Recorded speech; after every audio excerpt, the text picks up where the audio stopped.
Hello everybody, Mark here.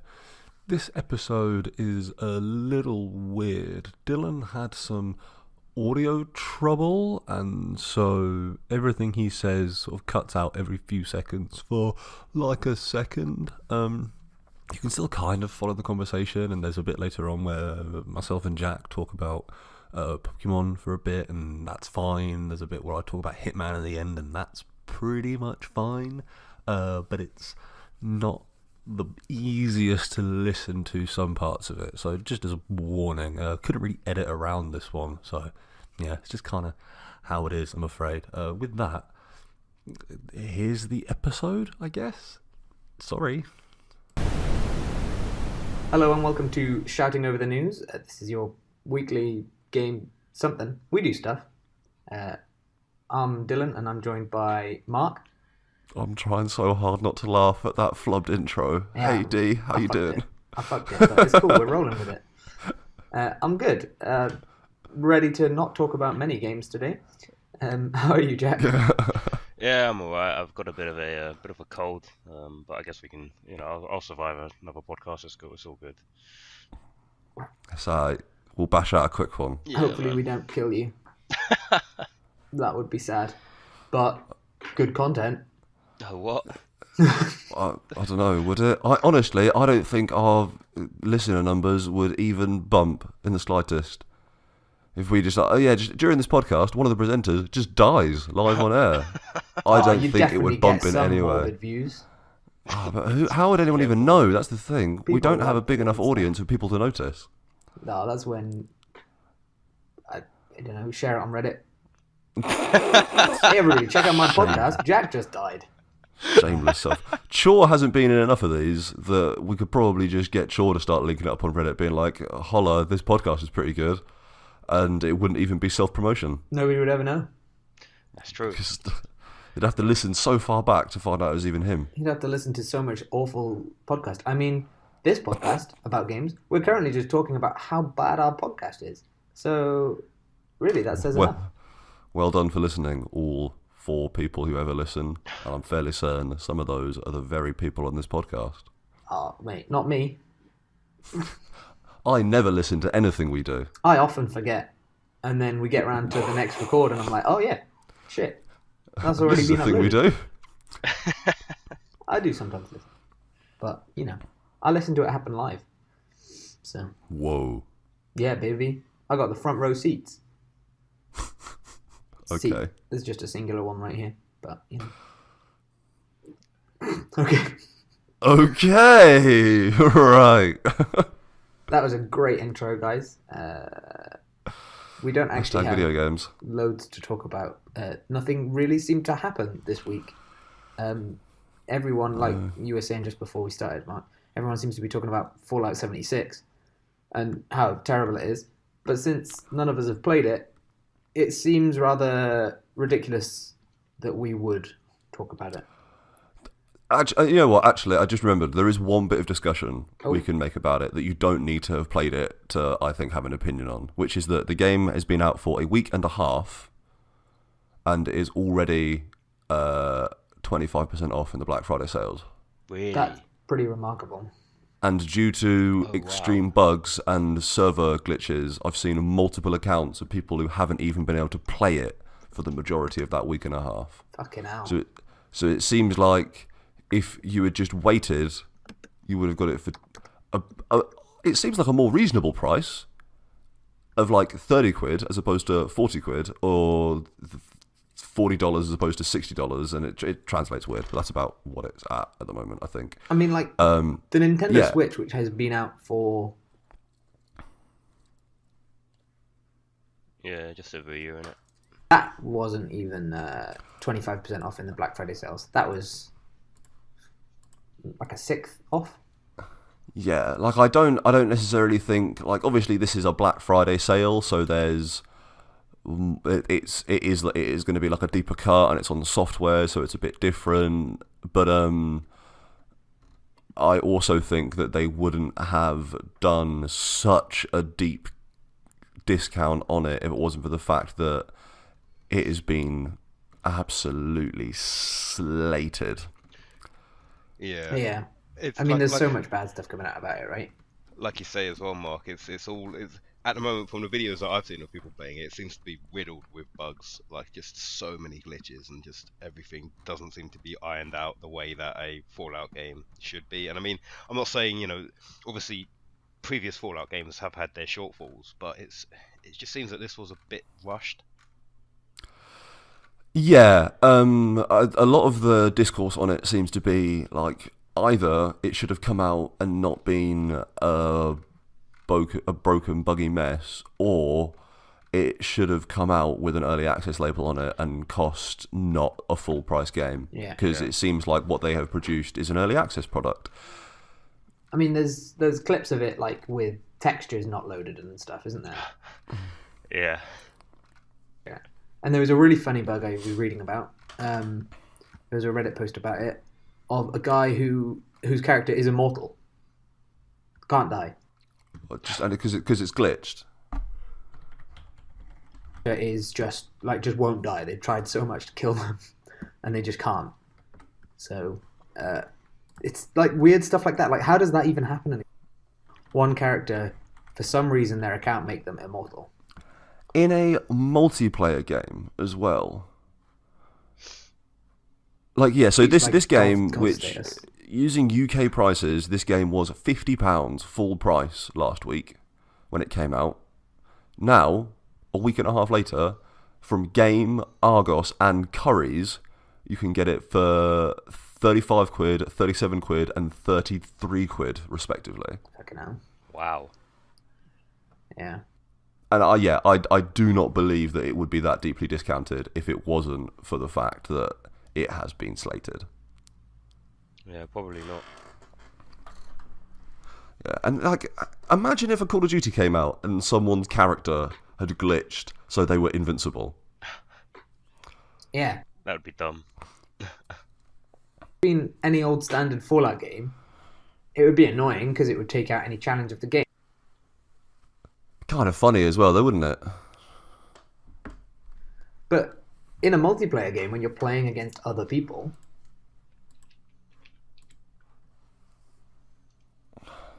Yeah, I don't know. From a more content-based perspective, I watched the hour and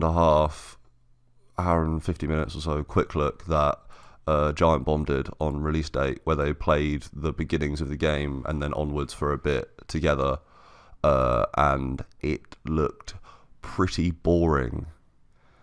Looked to me like it was just wandering through an even more empty wasteland looking at terminals. yeah, well, there's no NPCs, is there? Because their whole thing is that you interact with other players.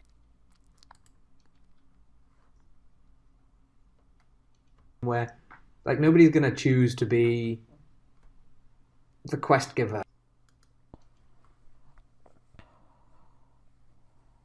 That no one's there yet. You're the first people out and you're setting it up. But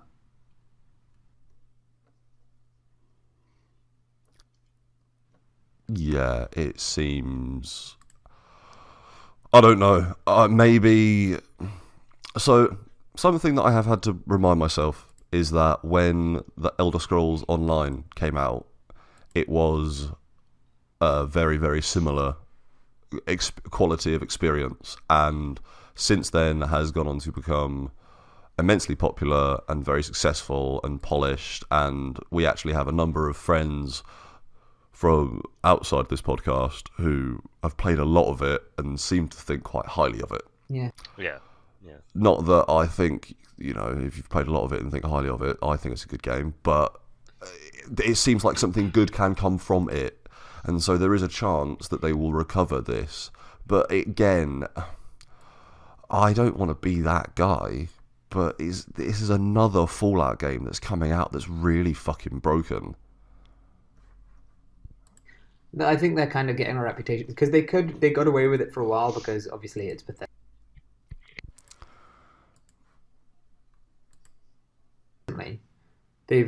It's been really buggy and people have gone like, "What? Bethesda games are always buggy." And Yeah. And they're still using the same engine, and they've already said that the Elder Scrolls 6 and Starfield will be in the same engine. What, those games are going to be next gen? Almost definitely.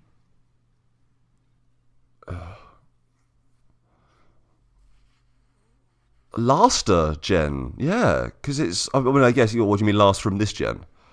Because it, yeah, because it's the same thing they built Oblivion in, Yeah. and it's just mental. Like as a concept, for them to be doing making games for 2021, 2022 probably for like Starfield or Elder Scrolls 6 or whatever, using an engine that they built a game in 2006 in. It's fucking crazy. I mean, like, you've even got Halo building that doesn't really have that much going on in it. Like, they're great looking games, and they do a lot with them. These engines a bit more. There's a lot. Yeah. They're still using an old engine. You've got a first-person shooter that's going to be basically just doing this.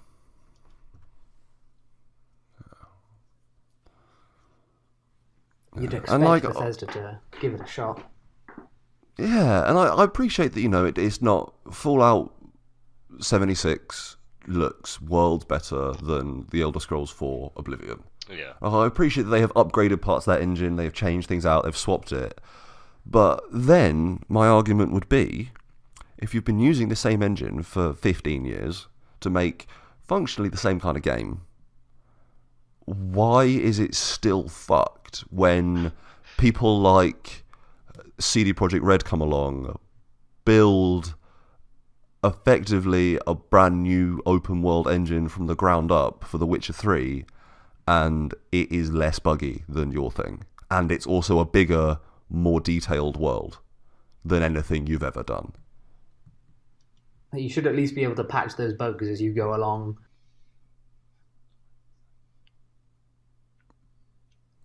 I mean, yeah, like fucking. How is it? You know what I mean? There is an argument to be made that The Witcher 3, doesn't have the same level of deep granularity that the all of the Bethesda games do. I would argue that Red Dead Redemption 2 does, though. You could talk to every single NPC. Yeah. You can pick up every single item in the world. You can go and root through boxes and things. Yeah. And even though, that game's got some bugs, but that game's got way, way less totally fucked bugs than...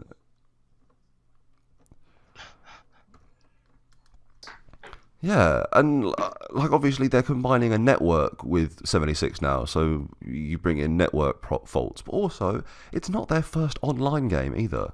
Yeah. So at some point it just seems like if they're going to use the same engine that they've been using, like really, if we're being totally honest, the game should be less fucked. There should not be multiple people posting on Reddit saying that in the week and a half between it coming out and it having like an over 25% discount, there should not be multiple people saying that they've actually not been able to play it for the majority of that week due to network errors or the game just crashing out. And this, a game that a lot of people were quite hyped about.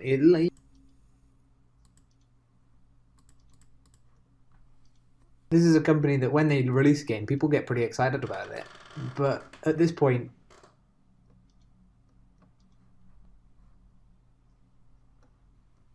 like they've released a game that people just haven't been able to play. They spent full price on and haven't been able to play.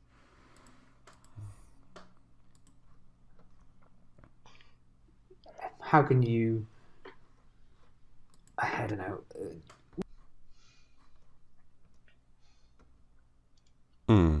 Scrolls 6, I don't know, comes out as their next one. Although I doubt it will. I think there's one in between, right? Yeah, but even then, that's not Bethesda making it, right? I think Starfield is next.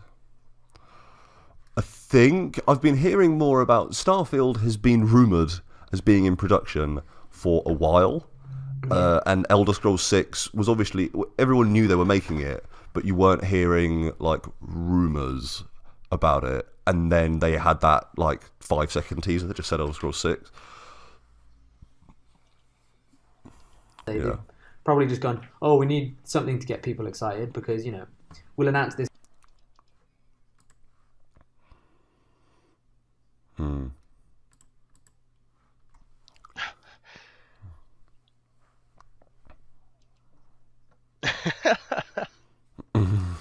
Skyrim is what, like, obviously people sort of knew about Elder Scrolls and Fallout before, but I think Yeah, for sure. Yeah, like Oblivion was popular because it was on the 360, but it wasn't until Skyrim that it became a phenomenon. yeah. So of course,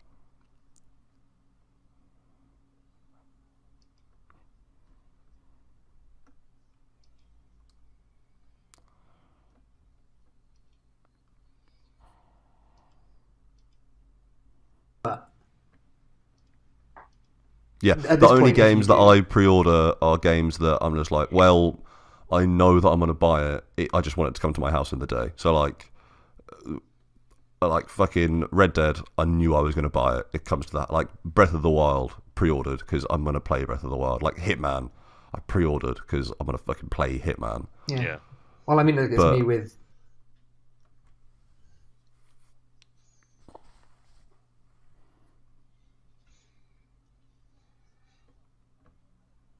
Yeah.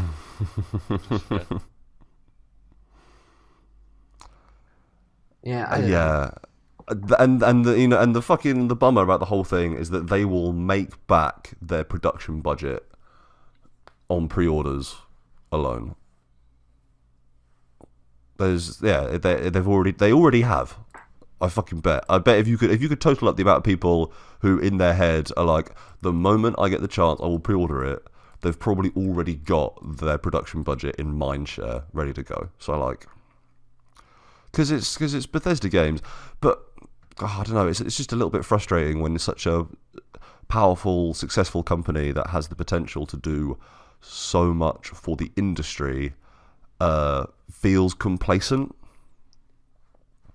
Like it feels like they don't seem to have a drive to innovate as much as maybe they should be, and so it just comes across as like, I don't want to say they're not trying, but it feels like they're not trying.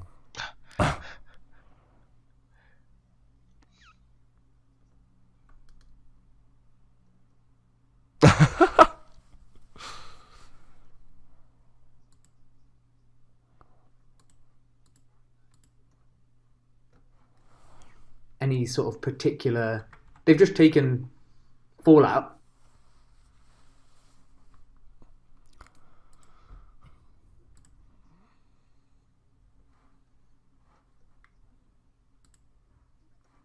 Yeah, I'm fairly certain people have done it for like Fallout 3 as well. Probably. You'd expect a full game developer.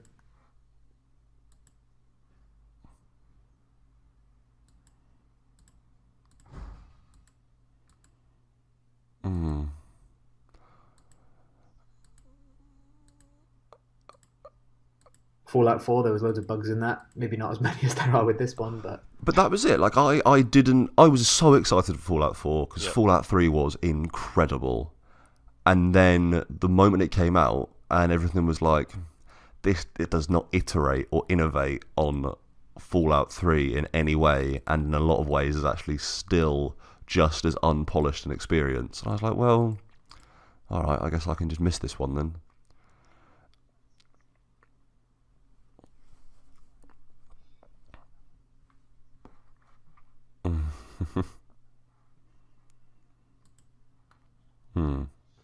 like Tom, who's been on the show a few times, he was a big Oblivion, Huge Oblivion fan. but he definitely preferred Oblivion. At least that's how I've. Well, because he was one of the people who very quickly noticed that for Skyrim, they simplified a lot of the RPG mechanics with comparison to Oblivion. It's I think it's different with Skyrim because they made these games a bit more accessible. Feeling of it almost felt like there was more to Oblivion. It was like it was a more involved game, and then Fallout.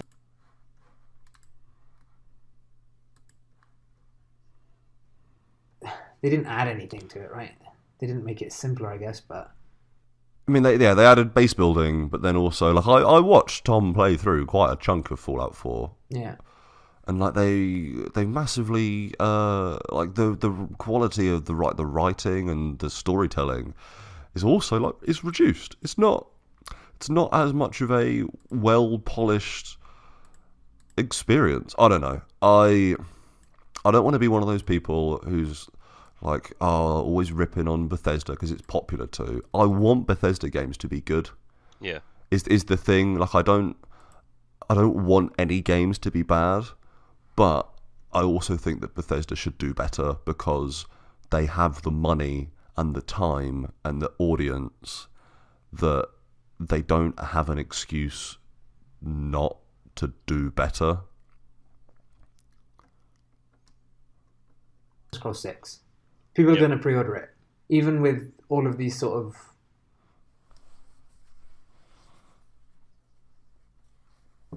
It's a different brand, right? It's Elder Scrolls instead of Fallout, so you're already going to not have that.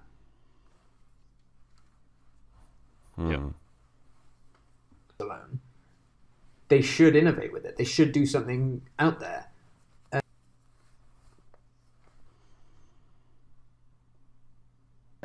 With the like how it's received, as long as everything else is good. That's right. They've made the money. People will still probably buy the next one, so they can just go back to what it was before. Have a look. Be able to come up with something that they have the interesting and opportunity to do so much better than what they are doing, I think. And when you look at other equivalent companies of an equivalent size and financial backing and leniency in their development cycles, when you look at things like Rockstar North and sort of or even just Rockstar as a brand, and they took 8 years and Lord knows how many broken marriages to make Red Dead Redemption 2. And for whatever you want to say about Red Dead Redemption 2, for its quality, for its lack of quality, for how good it is to play, how bad it is to play. Like I have seen the discourse on Red Dead 2 start to shift towards it being more divisive because it is such a strange game. They innovated. yeah. There is not a single person on the face of this earth playing Red Dead 2 who cannot say they did not innovate. You can say you like it or you didn't like it, or it's broken or it's not broken or it's got problems. But I don't think you can say they didn't innovate, and they took the time and the effort to do that.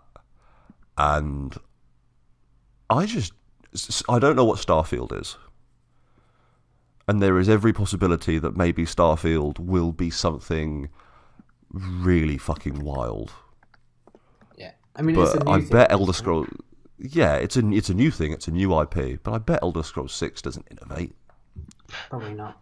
Because they just want to make what everybody remembers. I think this is kind of what we've spoken about when we were speaking about Red Dead and stuff, and before it came out. It's another case of this, like Skyrim. I think it might be different because people still play it so much, but I mean, they put it on everything. yeah, exactly. But it's kind of that situation of they need to make a game that is as good as people remember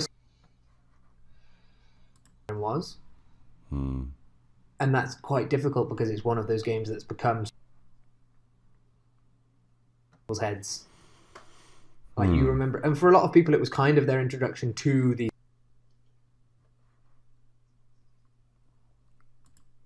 more of a hardcore gamer. Like, pardon the term, but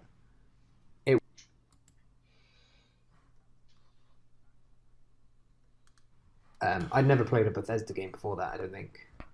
Like, I definitely never played. I mean, Yeah, the so other school games. I played a lot of Fallout 3 before playing any Skyrim. Yeah. But they're two very different things also. And like that, and again, they are different things.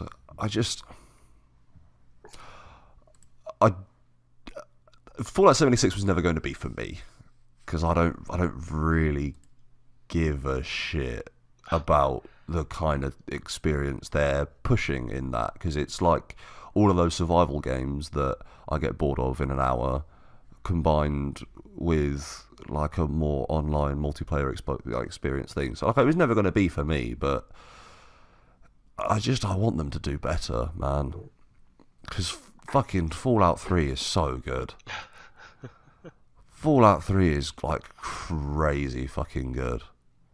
And the stuff that Fallout 3 does, and how funny it is, and how it somehow manages to be a Bethesda RPG while still evoking like the twisted sense of humor of those original games from back in the day, is just it's so good. Like, and it still holds up as well, is the thing. Like, it might look a bit shit, but as an RPG, the mechanics still exist. It still holds up and works. Like, you could still pick up Fallout 3 Game of the Year edition and have 150, 200 hours of good RPG content there. Well, Yeah. some of the DLCs are a bit hit or miss, but and it's just fucking. It breaks my heart to see the reviews that just say they're doing the same thing again. Well, that kind of They should be doing something awesome and cool and new and different.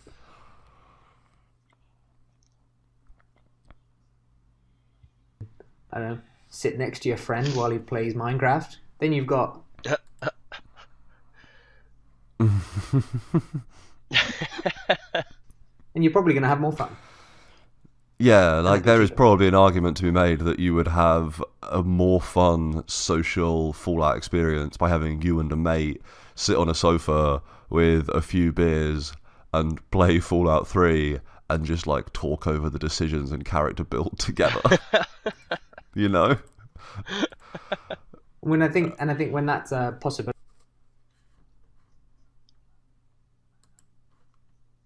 the better decision anyway. But when that seems like a legitimately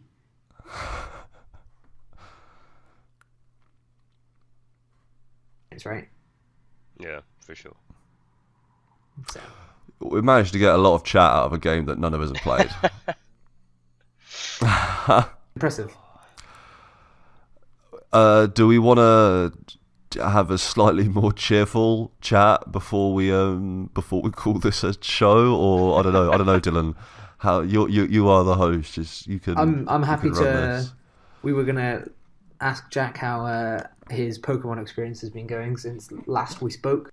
I'd be Yeah, happy let's to check in hear. with the Pokemans. Happy to hear what's going on. Yeah, it's still a good game. Yeah, I find myself in this weird situation yesterday when I was playing it, and like I feel like it's the first time in a long time that I've actually been like celebrating myself catching a Pokemon, and like you get that like so with the little Pokeball Plus, the ring in the center does light up and it flashes as it would with a normal Pokeball in the game. Oh man, And that's good. And it like whenever I've thrown a Pokeball and I've got an excellent catch or something, I just sit there and just stare at the Pokeball, and if it flashes green right at the end, I'm just like, yes, come on. And I just find myself doing it a lot more often than I have done in other games or other Pokemon games, and it's just I feel like they've nailed it so much on the head. I guess the building from what they did with when Pokemon Go first started, because as soon as that came out in like what was it, like 2015 summer, I think it was when it got released. Like that was a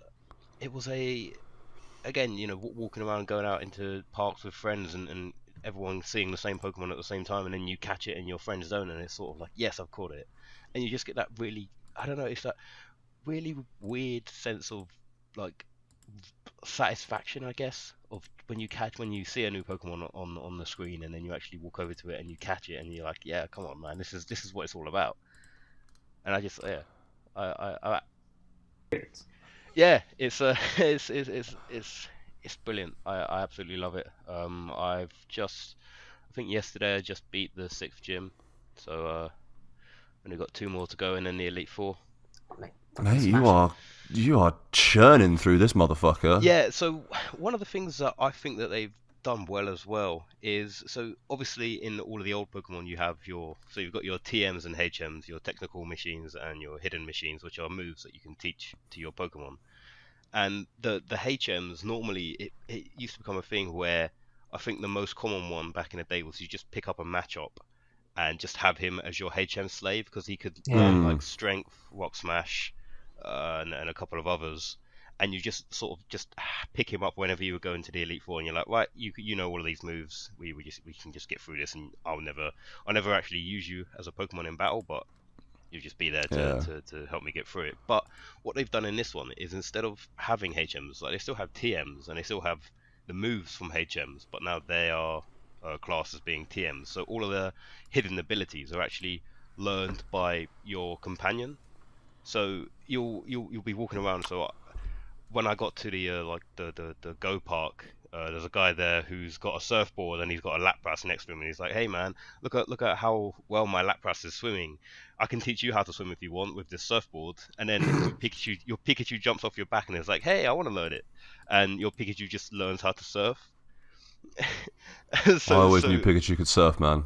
so he gives you his surfboard like in terms of flying. I think they call it like Sky Dash. I think is Yeah. what they've I termed it was now. about to say, how do they handle flying? I think I've seen video of this, and It's go ahead. it's like it's basically, so I think after you come out of the Team Rocket base in, was it is it Fuchsia City or is it Sapphire? I can't quite remember when you're, Fuchsia, I think, isn't it? Because it's underneath the gambling centre or the casino or some shit, yeah, isn't it? yeah, it's Yeah, so I when you think come out that's of there, Fuchsia. there's a guy just, I guess like he just stood there and he's got like this weird looking contraption with a bunch of balloons attached to it. And he's like, "Hey man, look at this. You can like go on this bike, I guess, it's a bike without wheels, but it's got loads of balloons next to it. And then your Pikachu says, "Hey, yeah, look, I want to learn how to fly." And it's some weird, yeah, I guess like I say, it takes away the need to have someone who knows all of these moves that you can use in the world because your Pikachu just learns it, and it's not even like it's taking up one of his moves, so it's just like a random skill that you can do. So yeah, I think that they're certainly ticking all the boxes so far for me. That seems like a smart way of doing it as well, because Yeah, like you said,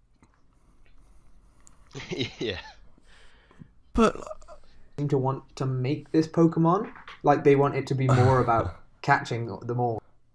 yeah, for sure. A good team rather than having one that's about just doing the HM stuff. I think that's kind of other stuff. Yeah, Or she. honestly, man, this game sounds fucking wild. Because you were saying last week as well about them removing like the PC, mm, and now you can just trade out your party as you go, yeah, right? yeah, Yeah. So that's like, it seems like in the game where everyone was like, "Oh, well, it's not the real Pokemon game. Look, they're properly simplifying it down, so it doesn't even really count." They have made huge quality of life improvements to the way that hidden machines work and you traverse around the world. Huge quality of life improvement to the way that Pokemon storage and getting your team out works. And they've also managed to make actually capturing Pokemon the most triumphant it's been. And you've been keeping up with Pokemon games. Like, you played Sun and Moon. yeah. So in the game that everyone was like, "Oh no, it's a simplified one. It doesn't even count." It seems like they've done all the things they needed to do to actually improve Pokemon as a player experience. It sounds fucking nuts. Yeah, I've also been sort of trying to look at it from like a different point of view. So if I was, I guess, so I often sit down and think, well, if I only came into Pokemon as a thing when Pokemon Go came around, would I still be enjoying what Pokemon is? And 100% I would be. I think that, you know, okay, so they do throw in some, references here and there. If you go to some different towns and you talk to the right people, they will say something about some of the older generation games, and it's quite nice to have that bit of nostalgia there. But Yeah. certainly going into it, like, you don't have to be a massive Pokemon fan to enjoy it. It's certainly, yeah, it's definitely, like, yeah, it's one of those. It's the game that is not only being, it's their first leap onto their next generation console, but it's also, I guess, bridging the gap between, our generation and people who are younger, who perhaps aren't too clued up on what Pokemon is, and maybe even people who are older than us as well, who have children who like Pokemon. And then, because it's a two-player experience as well, you can sit down and play co-op on it. It's, yeah, I think they've absolutely nailed it on the head.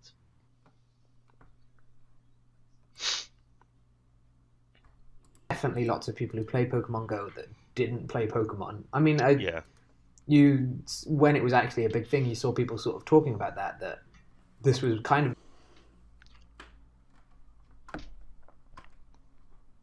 with your friends and be involved, yeah, even if you didn't really care. sure. This is a good, like you say, it's a good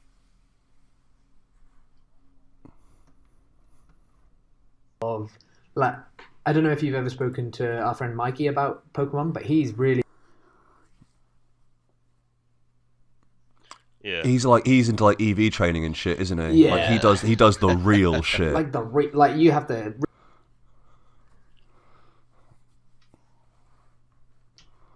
It's so got EV training in it. yeah, it does. I Oh, heard really? in a podcast. Yeah, so you can still do that shit if you're into it. But it Yeah. seems like Sorry, it's I didn't less mean of to a, interrupt there, but yeah.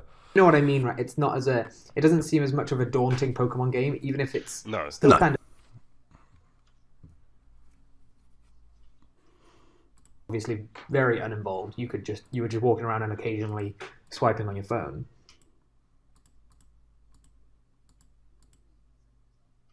Like you were saying, Mark, this is just it's not a full game. They kind of said that. Intention to make a proper full Pokemon after this. Yeah. But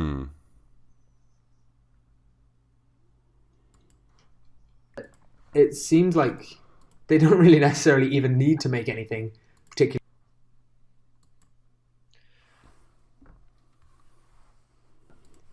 From the sounds of how like Black and White and Sun and Moon went,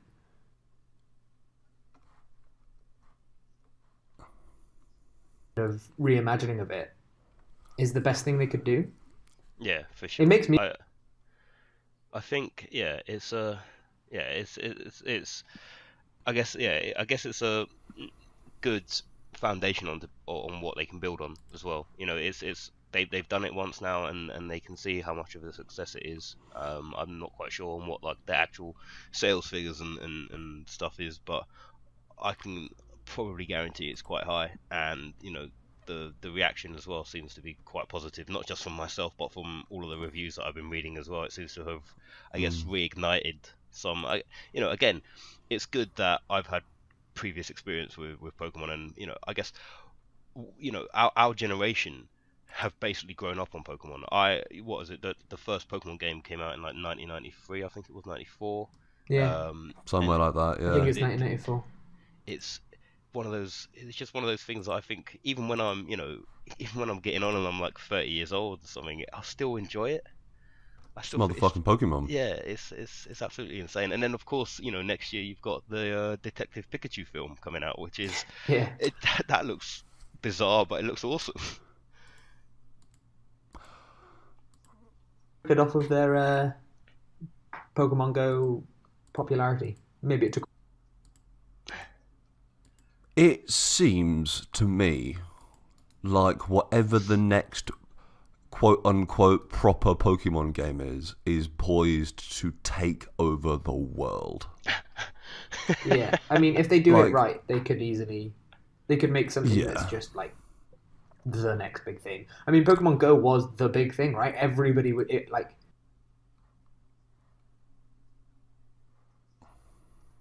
Slight step further to where it is now. Like, there's a lot more in it at this point. If they'd had that at the beginning,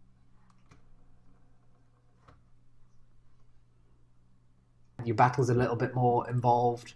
maybe it would have held out a bit longer. So if they come out with a proper, like you say, quote unquote proper Pokemon game,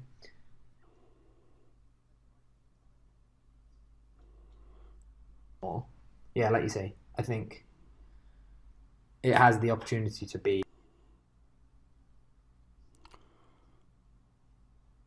forefront than the recent Pokemon games have been. Yeah.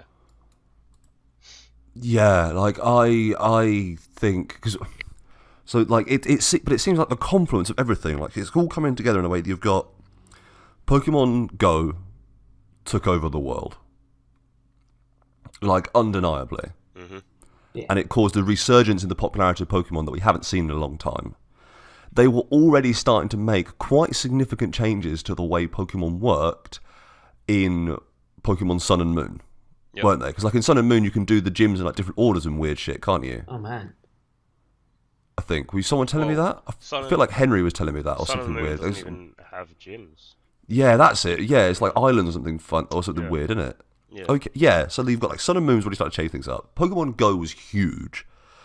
Pokemon Let's Go is this incredible combination of total nostalgia bait and then also introducing Pokemon Go players into more elaborate mechanics, but still not really too complicated.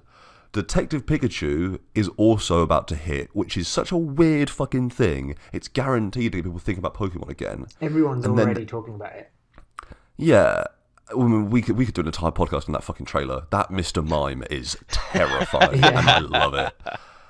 But then also you've got the fact that the next Pokemon game, the next proper, quote-unquote, as we are saying, Pokemon game that comes out will also be the first proper, quote-unquote, Pokemon game to come out on a mainline console, on not a handheld. Yep. So you've got power behind it, the extreme popularity of the Switch. With the Switch has been more popular than like so many of their last consoles. It's apart from the Wii. The last popular, like I think the last Pokemon game that I can think of that was sort of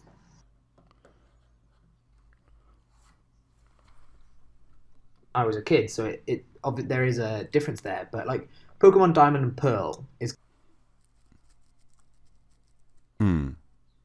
Yeah. was still played. What was the first one after that? Then it went into like Black and White, and then Black and White 2, then X and Y, then Sun and Moon. I knew a lot less people who got Black and White. But Diamond and Pearl, I think, was still there. Yeah, I remember standing in supermarkets and seeing huge marquees dedicated to Diamond and Pearl, and then what the fuck was the yellow or the emerald? What was it? Platinum, wasn't it? Platinum, yes, Platinum.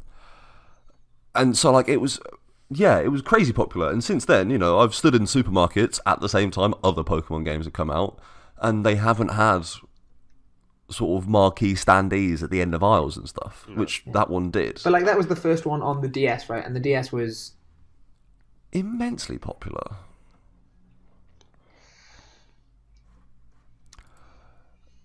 It's probably, you know what? It's probably actually close to on an equivalent path. Yeah. So I mean, obviously, it's not. It hasn't sold as many because it's only a year and a bit old, or whatever, or a year and a half old. But I think it's doing really fucking well. I don't know. I would love to see like if there is a website that graphs sales figures, that would be a cool thing to see. Some people posted something about it on Our Data is Beautiful about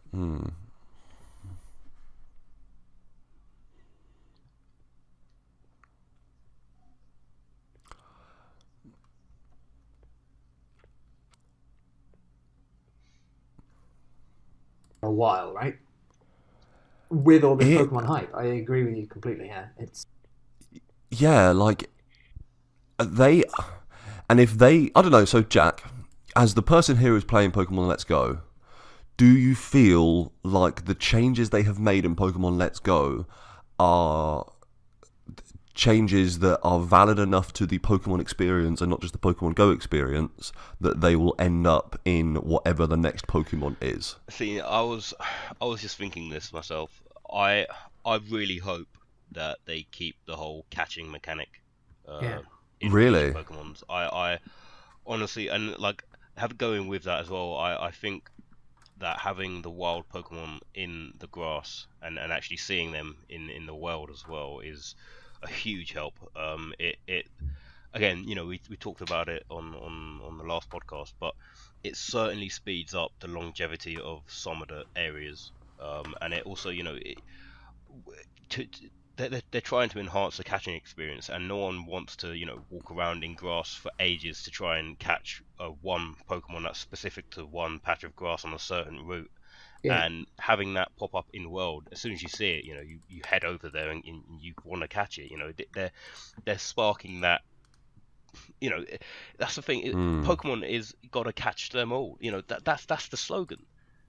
It's really, I think, invigorating people to actually want to try and go and get that. Because I was saying to a couple of my mates yesterday that I feel like normally at this stage in a Pokemon game, when I'm about halfway through 5-6 badges, I have maybe have caught at most maybe 15-20 Pokemon, and I've just not really bothered. And even those Pokemon that I catch, they just stay in the PC, and then I never actually really go back and revisit them. Even when I've finished the game, I've never really been compelled to try and go back and actually try to catch them all. Whereas with this one, I certainly feel like after I beat the Elite Four and the champion, I will want to go back and go through my Pokedex and be like, right, which ones haven't I caught? Where can I catch them? Let's go there. Let's try and catch them, and actually try to complete it. Because I think at this point in time, I've maybe caught about 65, which. So how much of that though also is the fact that it's the first gen Pokemon? I mean, even with Pokemon Yellow, I guess like the first time I played through Pokemon Yellow was, it's obviously a new experience, and you want to try and get as many Pokemon as you can, but it certainly comes to a point where the Pokemon that you are catching just aren't good enough, and you are doing it for the sake of catching them. Whereas with this one, I feel like even with new gens of Pokemon, I'd still want to do it. I found myself, I caught a Dodrio yesterday, and I just found myself instantly putting it into my team. And I didn't. It's yeah. Normally when I catch a Pokemon, I just like, yeah, it goes in the PC, and it's not. I can't be bothered to go to the PC to try and get it out, because why would I, when I've got a group of Pokemon that I've been playing through so far with, and they haven't led me wrong. But having the access to that Pokemon as soon as you catch it as well, sort of, I guess, gives me an incentive to want to actually try it out. It's I caught a Rapidash yesterday as well. It's like, it's these things where, yeah, I don't know. I just feel like it's recapturing everything that there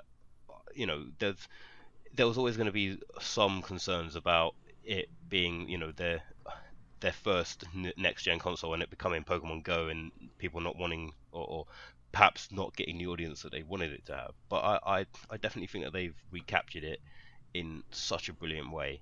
They've combined the old nostalgia and actually having a Pokemon RPG element as well as having Pokemon Go in it is certainly, yeah, they've absolutely nailed it. I honestly, it's absolutely an amazing game. That's fucking cool, man.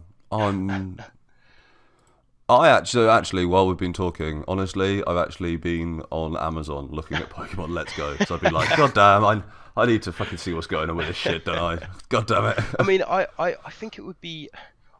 I would like to see how, like, both of you guys perceive it. Perhaps you guys perhaps aren't as big a Pokemon fans as I am, but I'd certainly love to see your take on it. That's for sure.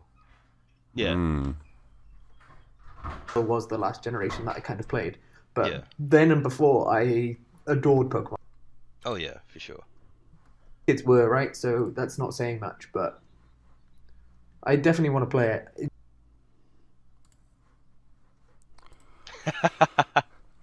Play Mario. I want to play Zelda.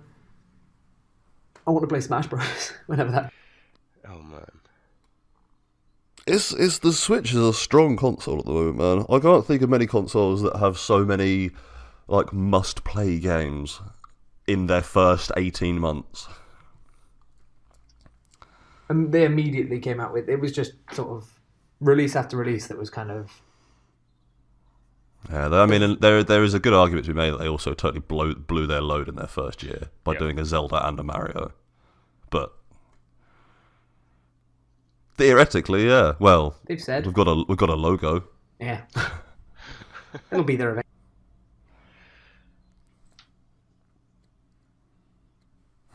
But like, yeah, there's obviously the PS.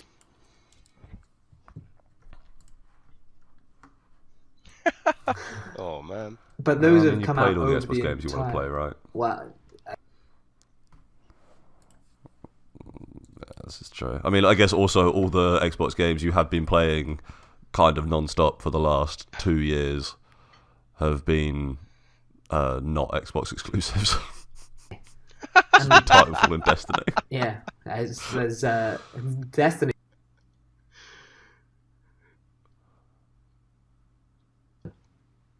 Oh, yeah. So, fuck me, I guess. But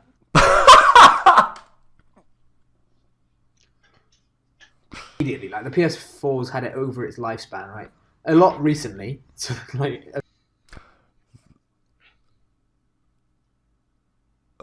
Yeah, And the like last Horizon few Zero years have Dawn, been right? pretty good for Horizon, God of War, and then the next couple of years as well, where they finish off like Ghost of Tsushima, Last of Us 2, Death Stranding. Like they're finishing off with a real good chunk of exclusives, which I would also argue they didn't have that many excellent ones at the very beginning of their cycle. So Oh man. Yeah. yeah.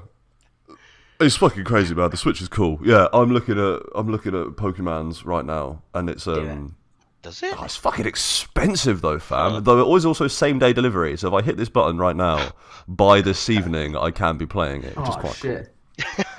You're gonna do cool. it. Let's Go Pikachu costs slightly more than Let's Go Eevee. Yeah, it costs £1.05 more. Is it?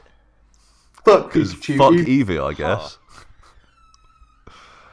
I got mine. Are you for saying, £8. Jack, that this Pokeballs? Oh, so this is it, right? It is also £100 for the one with the Pokeball Plus. Huh. Okay. But yeah, Mark, you've been. Jack, I didn't realise you'd playing spent so much something money else. on You've Pokemon. been playing some Hitman 2. Oh, mate, that's not on Amazon. Maybe it it's was a not. pre-order.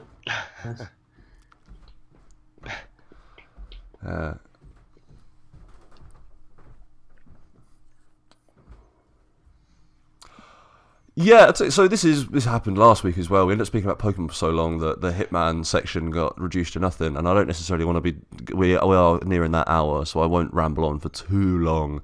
But what I can say is Hitman 2 is really good. It is definitely Hitman Season 2. Like if Square Enix hadn't dropped IO like a ton of bricks because they literally don't know when they have a good thing, this would have just been a content pack for that first one. 100%, especially considering that if you own that first one, it automatically puts all the levels from it in this one. So now from one launcher, I can play everything Hitman, apart from I think the Christmas bonus episode where you have to try and kill the two guys from Home Alone. I think that's not in it, which is a shame because the Christmas bonus episode was really good. But oh well, whatever. Maybe they'll do another Christmas bonus episode this year. Yeah, it's good. The things they've added. Like you can hide in the tall grass, and there's something else, and like the briefcase and stuff. A nice little quality of life improvements. Like it's made. I used a sniper rifle maybe twice in the first Hitman, and that was just because you could only carry it around, or you had to get a disguise that meant you were allowed to carry a long gun, and that was just kind of a hassle. So if you wanted to get like a really good grade, you kind of didn't want to have to be dealing with getting like crazy disguises and stuff all the time. But now in this, like I've used the sniper rifle a lot more because I can just be like, this level, I want to take a sniper rifle, and you can just carry it into the level in a briefcase, and it's fine. So that's good. And yeah, like hiding in the long grass is excellent and like hiding in crowds as well now. They've got like Assassin's Creed style hiding in crowds. Oh yeah. Yeah, which is like it just adds an extra level to it. You are the most versatile in your suit without a disguise that you have been in any Hitman game previously now. With all the extra like movement stuff and traversal stuff they've added in to these last two games that they were kind of trying to do in Hitman Absolution but didn't do that well, I thought. Yeah, you're super versatile. You've got a lot of different things you can do without necessarily just having to... Because like, the way I personally play a lot of Hitman games was like you knock someone out to get their disguise that gets you in, and that usually gives you an opportunity to get a better disguise, and you kind of work your way up the chain of disguises until you have the disguise that lets you kind of go everywhere, and then you defeat your target and you leave. And then in these last two games, they've made it more and more of an option to actually stealth around without a disguise on, and so that's been really cool. Yeah, the levels are more consistent in quality than the first game, I thought. I want to play around and mess around in all six really. It's 5 big levels and 1 much smaller level. But I want to mess around really in all of the levels, like a lot. And in that first Hitman release, there were a couple of levels, like Colorado specifically, I didn't find that enjoyable, that I thought were quite tough to spend time in. They were quite restricted, and you could only really do like a couple of things in it to get in and things like that. Whereas this one, like all the levels, I think are much more consistent in quality, which is nice because they all dropped at the same time as well. So you kind of want to play all of it. I think if they had been inconsistent, there would just be one level that immediately got like forgotten. So yeah, as a game, fucking rad, really good. Like, the only thing I can really say is that they promised, like, the only negative, I guess I've got 2 negatives really. The first one is they promised 6 levels and they gave 6 levels, but one of those levels is really a training level, and it's quite short, and like it's got a lot of interesting things you can do in it. But like for instance, the other 5. So in the previous game, the main 6 levels you could all get up to level mastery 20. In this one, in 4 of the levels you can get to level mastery 20, and one of them you get to level mastery 15, and then in one of them you get to level mastery 5. So it is like there is significantly less to do in it, and you get rewarded less for doing what you are doing. Like there are only 5 unlocks as opposed to 20. So yeah, that is kind of a bummer, because it feels like when they said 6 levels, you kind of want 6 big levels. You don't want 5 levels and like a little piddly one. Even though I do like that small one, it is good. It doesn't offer a huge amount. Like it's only got 1 exit and like things like that, just like weird, and like only really 1 disguise in it too that you can get that isn't even that good. So you're kind of just encouraged to wear your suit the entire time, and just, yeah, it's not that great. And the other thing is and this is what I was referring to last week when I said kind of old man chatting at clouds, is it does a lot of weird shit with the story of Hitman that I think is a bit odd. So from what I've read from some people who have had like proper press releases and stuff, is it is meant to be in the same continuity. Like it is meant to really be the 7th Hitman story, but it seems to play pretty fast and loose with a lot of the continuity that was established in the first couple of games. Yeah, I've heard that it retcons a bunch of stuff. Yeah, so I thought when I played it, I was like, wow, that seems to completely retcon like the entire origin story of Agent 47. What I've seen since then is apparently it doesn't. It just kind of doesn't talk about it. Like it kind of says, okay, well so like one of the big story moments is you meet somebody who was also in the asylum with Agent 47 when he was growing up. So you meet like another buddy of his, and you're like, oh, we're gonna finally find out the truth about Agent 47's past. And you go, but like, you already know the truth about Agent 47's past. That's the entire plot of the first game, and they don't really reference the fact that he was a clone very much. and like all this other weird stuff. So like apparently it does sit within the same continuity, but it just adds stuff into it and it's like, we've never suggested that there was extra plot here for you to know. Now in this game we're saying, here's all this extra plot, you should know it, it's important. No, really, it's more important than all the other plot. Yeah. And so it just feels a bit weird. But like that's a really, really specific nitpick, considering that's like about like a 20-year-old game that no one even fucking played because it was a PC exclusive that was super esoteric and janky. But I'm passionate about the fact that they didn't get the story right. Whatever, not important. People always fuck with the story of Hitman. Those two movies are terrible. The last thing I have to say about it, because I realise I am now just fucking speeding through this Hitman 2 review, is the Sean Bean elusive target is out. Sean Bean is funny in a way that I didn't necessarily expect him to be. He plays an assassin, like a rival assassin who is known as the Undying, because he has like 15 confirmed deaths, but he just keeps coming back as like a reference to the fact that Sean Bean always dies. And so some of his dialogue actually references some of his more famous deaths in other things as well, like him being like crushed or poisoned and stuff, or being blown up. And that's quite funny. And then when you're actually like in the level walking around and like you can follow him around and listen to some of his dialogue and some of the stuff he says about like and referencing like 47 and how like the ICA is going to send their best agent after him and stuff like that is all pretty funny. And like there's a bit, so the level that he's in has a weapons manufacturing like expo at it, and so he's in like the back rooms in like a boardroom, and then he leaves the boardroom and goes and walks around like the weapons lab. And so there's a bit, if you get the right disguise, if you disguise as the guy who runs the weapons lab, who happens to be a scientist with a shaved head, lucky that, you can go and walk around with him. And so you can not only hear him talk to you about how they may send Agent 47 after him, which is fucking hilarious, but also then you can just like walk up to stuff with him and like you can discuss ways to murder people with just like pens and like a robot arm and just all this weird shit you find around the lab. And it's really, really funny. I spent like 40 minutes trying to plan out a really elaborate, excellent way to do it, and I took out like just the right guards so that I'd have him alone in a room, and then I totally fucked it up and I got seen breaking his neck and I ran to the exit in a hail of gunfire, but I survived.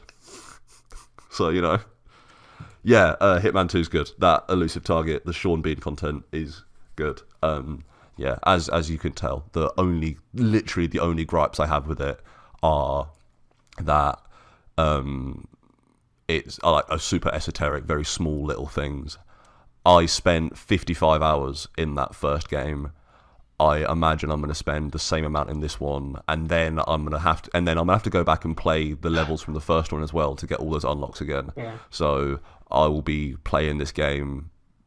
The last one I've been playing, it's been on my computer installed constantly for the 2 years that it's been out, and I've been playing it pretty regularly for that time.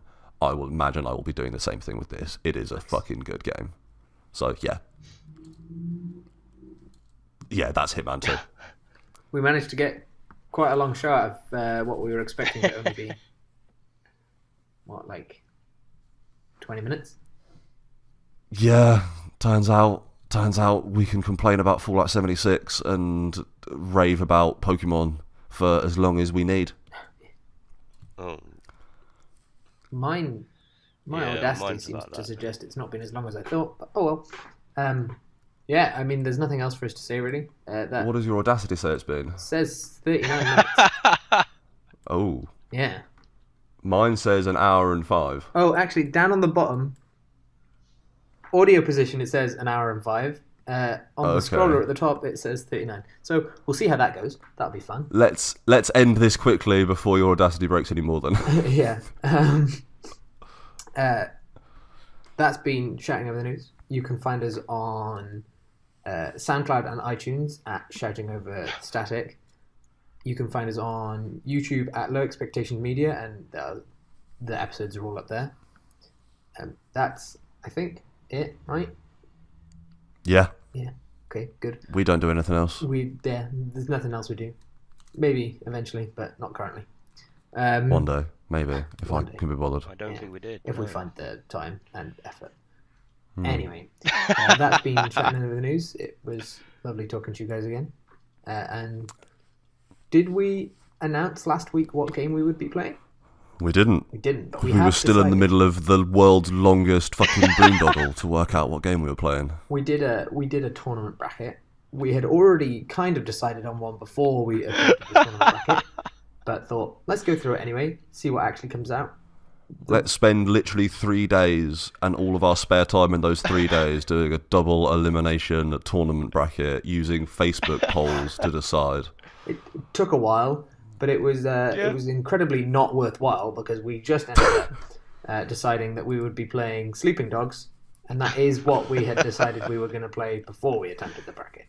But it was nice to think about. It got us thinking about games and what we want to play. Maybe for the next one we'll do a single elimination bracket and we won't pick a game beforehand. Yeah, maybe. Maybe. But yeah, so that's what we'll be. I don't know when we're recording it. Whenever, some point, sometime. probably after Christmas. At this point, it's going to take me a while.